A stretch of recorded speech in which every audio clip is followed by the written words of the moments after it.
Sini, Pan. Ya. Di sini, Pak. Besar juga kalau kayaknya. Ini tuh biasanya. Makasih. Kita nggak nyangka sambutannya semeriah itu. Kemarin itu di Jakarta juga kita kirim ke beberapa pemret sama beberapa key opinion leaders. Jadi kalau dibuka dalamnya ini sebenarnya kilas balik makanan-makanan zaman dulu. Oh, ceritanya gitu. Jadi Simbolis, napak kilas sih. Mau sedekah, kita itu udah bisa pakai QR code aja. Gitu. Jadi kayak saya di Jakarta di gereja saya pun kalau mau kasih persembahan udah bisa pakai QR code. Jadi kami udah mulai mencoba melengkapi ekosistem kami selengkap mungkin kan. Gitu. Jadi even kemarin saya sempat ngobrol sama pengurus Masjid Baitur Rahman yang ada di Semarang. Dia bilang terjadi peningkatan yang lumayan signifikan ketika orang diberi kemudahan dari sisi teknologi untuk melakukan sesuatu akan lebih gampang terjadi beli 4 menu besok atau 5 menu lagi. Jadi kami harapkan ada kayak gitu terus. Jadi kami ajarkan itu juga ke driver kami. Selain itu BPJS TK ada buat mitra-mitra kami. Selain itu kami juga ada, kami kerjasama sama beberapa asuransi. Jadi ada Allianz. Jadi Allianz itu untuk mitra dan keluarganya. Gitu. Jadi namanya program.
Nah, jadi terkait dengan update lah ya, update yang sudah kita lakukan di Makassar in general. Jadi tahun lalu kita coba lihat nih dari sisi, kan Gojek kita selalu berangkat dari solusi apa sih yang bisa kita berikan untuk masyarakat. Nah, kemarin kita dapat datanya untuk Makassar. Jadi inovasi yang Gojek lakukan untuk masyarakat di Makassar kemarin gitu. Nah, ada 5 hal yang menarik. Pertama dari sisi, ternyata setelah kita lihat dari platform kita, masyarakat di Makassar ini punya ketertarikan dari sisi environment, jadi lingkungan hidup. Jadi kemarin itu kami melihat hampir 100% masyarakat di Makassar yang membeli dari merchant GoFood sudah tidak menggunakan cutlery plastik lagi di Makassar. Jadi kemarin itu kami lihat ada peningkatan 3 kali lipat transaksi sejak kami luncurkan GoGame secara nasional. Ada macam-macam Mas, 3 dari sisi sedekah digital dan donasi digital. Kami melihat ada pertumbuhan yang sangat baik juga dari sisi itu. Ketiga, kami itu punya sekarang fitur ganti lokasi di GoFood.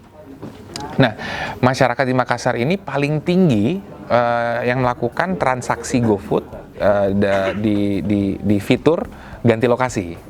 Jadi peningkatannya itu hampir 50 kali lipat di tahun lalu. Dan yang terakhir dari sisi keamanan dan kenyamanan lah. Jadi kami juga melakukan, jadi dari sisi peningkatan transaksi orang menggunakan moda transportasi yang Gojek punya juga meningkat tinggi. Jadi secara kurang lebih memang peningkatan kami lihat sangat cukup pesat ya di Makassar ini sendiri. Jadi bagaimana Gojek ini sebagai satu ekosistem bisa memenuhi kebutuhannya masyarakat Makassar sehariannya. Gitu. Secara umum tahun ini potensinya akan besar lagi.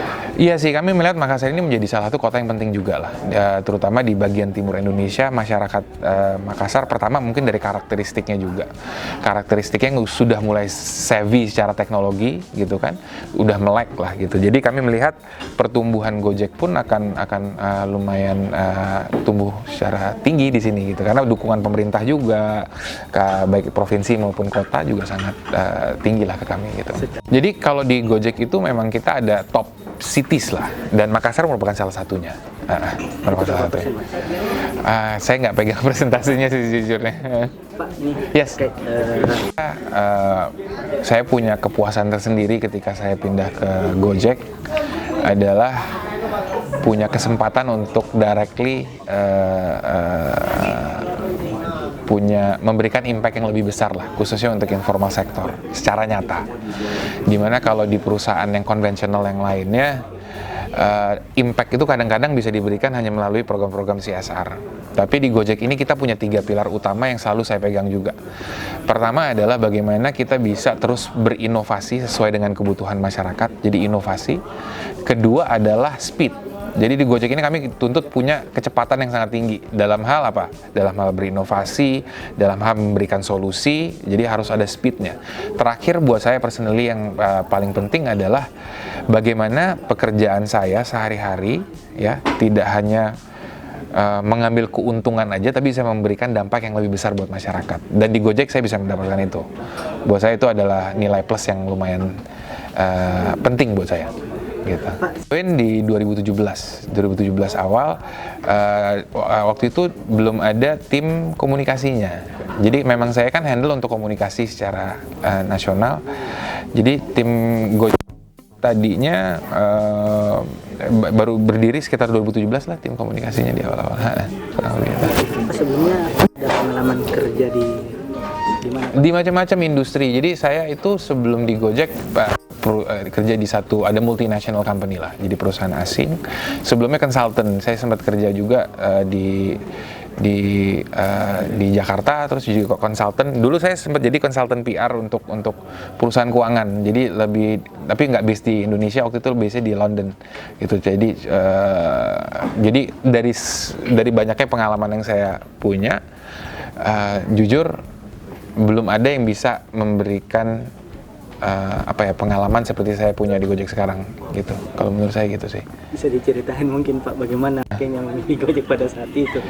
Jadi karena gini sih, waktu itu Gojek kan di 2017 akhir kalau nggak salah itu kan mulai kedengeran lah namanya di mana-mana, mulai secara scale pun dari sisi perusahaan udah mulai besar, udah jadi unicorn pada saat itu.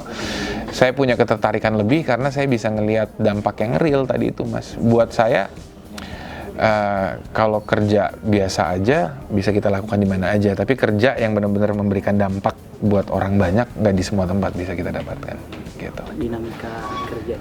Dinamika kerja di Gojek jujur aja cukup fleksibel. Jadi di Gojek itu nggak semua, jadi gini, on average aja juga memang masih muda-muda lah gitu. Jadi average age kita tuh kalau di Gojek itu sekitar 27 tahun lah.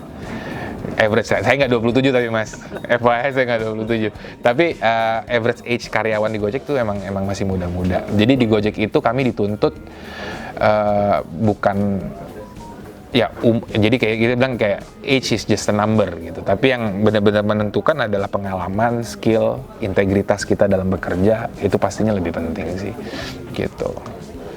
Pak, ini kan sebagai Lagi kerja di bidang corporate affairs gitu ya, pastinya harus up to date sama informasi yang terjadi. Jadi current affairs, karena gimana apa yang kita lakukan sehari-hari bisa punya konteks yang sesuai dengan apa yang terjadi di masyarakat saat ini. Karena kalau kita berhubungan dengan komunikasi kan, apapun yang kita komunikasikan harus punya konteks yang sesuai dengan apa yang terjadi di masyarakat. Jadi itu kalau menurut saya adalah hal yang paling penting untuk membuat kita selalu update dengan apa yang terjadi di industri gitu. kalau di Makassar sendiri komunikasinya sejauh ini gimana?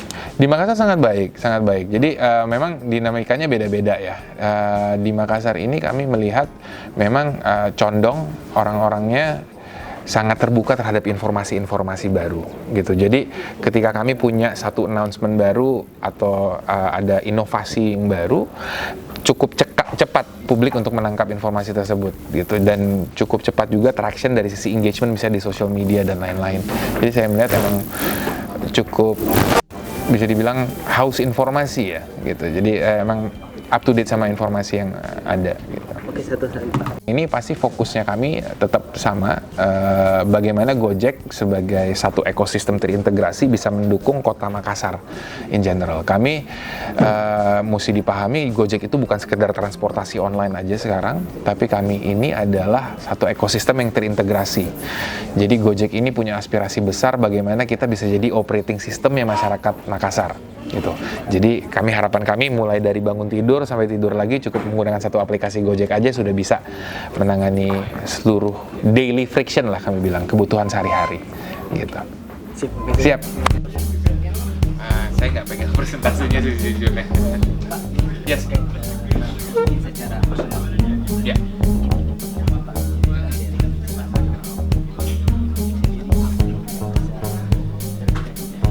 Buat saya punya kepuasan tersendiri ketika saya menjadi Gojek adalah punya kesempatan untuk directly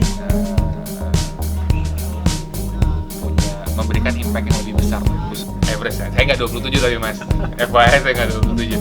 Tapi average age karyawan di Gojek itu emang masih tinggi. Jadi di Gojek itu kami dituntut bukan ya, jadi kayak gitu kan, kayak age is just a number gitu. Tapi yang benar-benar menentukan adalah pengalaman, skill, integritas kita dalam bekerja.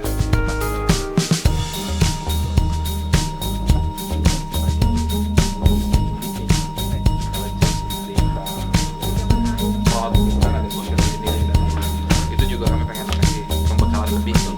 Mungkin secara informal mengundang nanti pelajar kalau bisa ada mengirim siap.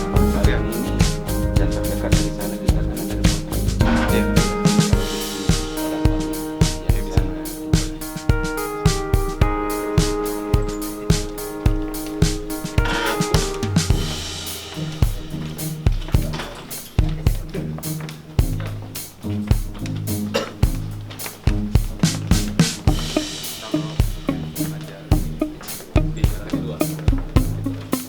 Iya sama pajak ya. Pajak nasional. Di sini sama pajak online.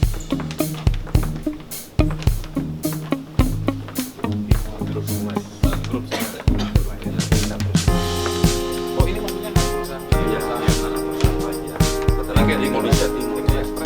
Iya sama. Kalau pajak dengan jauh kan tinggal. Ya ini tadi gini bukan ini kan lebih partner. Tapi secara konten